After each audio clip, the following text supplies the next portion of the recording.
তো আমি আছি এখন আমাদের মানকাচরে অনেক পুরানো মন্দির বরকোনাতে। এই যে আমাদের গোপাল মন্দির, এই গোপাল মন্দির বহুত পুরানা, 1933 সনে স্থাপিত হয়েছিল। তো তার সঙ্গে আমাদের গণেশ মন্দিরও হয়েছে কিছুদিন আগে।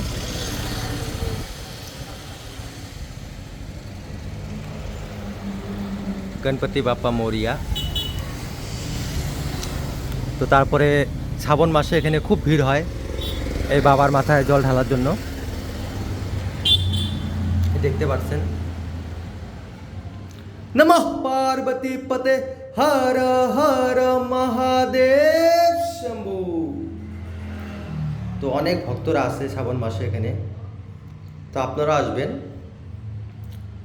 তো বাবা বহুত জনের মনোকামনা পূরণ করছে। তো বহুত পুরানা আর কি। আর এখানে প্রত্যেক সোমবারে শ্রাবণ মাসে ভান্ডারাও হয়, বহুত ভক্তরা আসে, পুরা ভিড় হয়ে যায় রাস্তাতে, মেন রোডের সামনে যেহেতু মন্দিরটা। এই আমাদের দুই বন্ধু আসছে, একসাথে আসছি।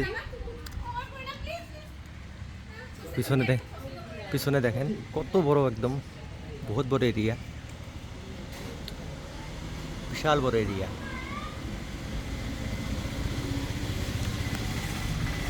তো আসেন একবার, আপনারাও আসেন, খুব ভালো লাগবে আসলে।